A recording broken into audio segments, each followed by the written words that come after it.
Alright, so we're going to talk about how to operate the coffee cart here. First thing, it's stored in the storeroom, so you're going to have to wheel it out to the front area. And there's a power point right here. This is where it's powered. Goes into the power board, and everything's plugged into here.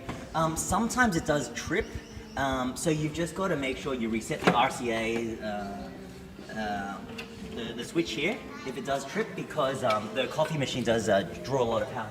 Now let's talk about how to use this. We usually chuck a fresh bag of beans in here each week, and you want to just come over here, and we've just left it at a preset where, you know, the arrow and the line is. The further that way we go, it's more coarse, and the further this way we go, it's more fine. So that's how you adjust the grounds. But let's flick it on, it's going to start grinding. And let's talk about how to use this. At the start, when we set up, we plug it in. We gotta fill up the water tank so that there's water to feed into the coffee machine. And so you can just take this hose out, go to the nearest tap. I've also got a tap key here if you need to use any taps which doesn't have the handle, and to fill it up. About halfway is enough for one service, maybe a bit more if it's for both services. And then dunk it back in there, and then the coffee machine will have a water supply. Cool, so it's powered, it's got water, it's ready to go. We flick it on to number 2, and it's gonna take a while to heat up because there's a massive, 5-liter boiler in there. So it's, I would flick it on at the start of the service. Usually it takes 10 minutes or so to warm up so that it's ready. And you'll know it's ready when you've got steam coming out, you've got hot water coming out, and there's it's hot coming out. Usually you want to just let it run for a while at the start to make sure all the pipes are all warmed up before you serve your first coffee. Cool. So let's get started. Let's get started into actually making a coffee. What do? We load up the basket with grounds, and then we sweep off the excess into the bin. A loose sweep, and then a loose tamp.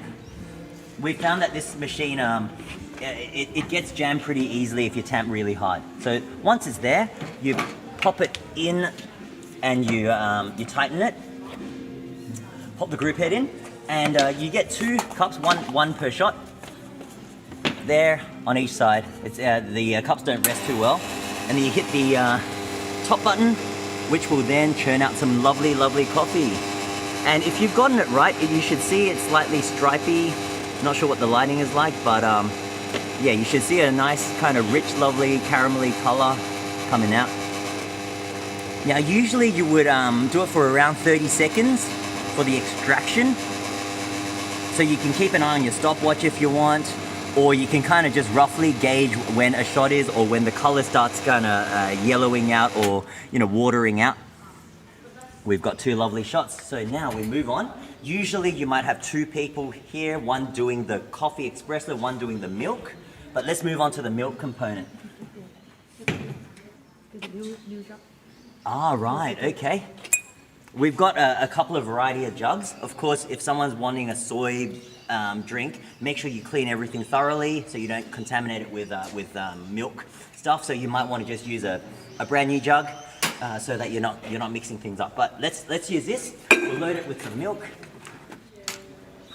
And usually a good indicator of how much milk to load is, see the start of the spout.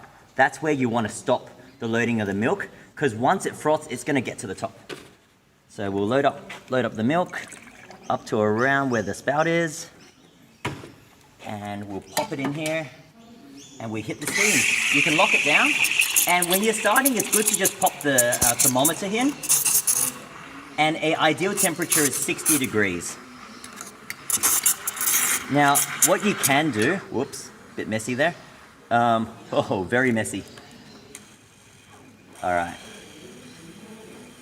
I'm just gonna slow it down. There we go. I'll need to work on my milk frothing, but I must have overloaded that. But regardless, there we go. You want to get to around 60 degrees on the milk, and you can use the thermometer to gauge that. All right, once that's done, we tip the milk into the coffee. Yay. Okay, that was some terrible milk, but at least you got the instructions, yeah? And so each time you load the milk, you should be able to get 2 cups, if not 3, out of it. 2, a little bit left, you might be able to make a little piccolo left, but that's basically it. Let's move on to how to clean this. Each time you use the steaming one, make sure you clean it. There's a dedicated towel for the steaming one which can't get dirty, so that we keep everything nice and clean. If you need hot water, you can just use a hot water tap, and of course if you're making long blacks and other hot water drinks, you can use that.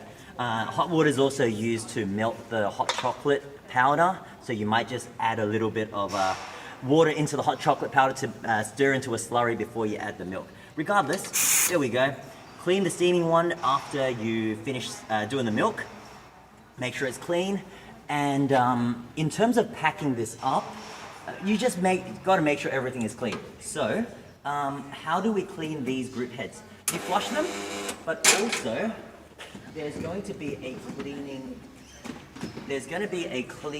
basket that you can load into this. I'm just going to tap out the grounds. Okay, so you load in the cleaning basket, and what that does is it's going to flush. You turn it on for about 10 seconds, and that's going to help push all the grounds that were stuck in there out, so you can see that all the yuckies are flushed out, and this can just go in the bin. And you do the same for each of the group heads that we use, and then it's basically clean. Whoops, I just dropped the whole thing in there. Awesome. And then at the end of it, what do you need to do? You just need to tip all the water out, so we do a new batch of water each week, and this is the wastewater bin. So any of the drinks that didn't quite make it, you can just tip straight into here when you're making it, and at the end that can just go into a toilet or a drain or something like that. That's basically it for the coffee cart. And once you're done, of course, you just got to put everything on top of the coffee machine, all the boxes, and then wheel it back into the storage, and we're done for the week. Thank you.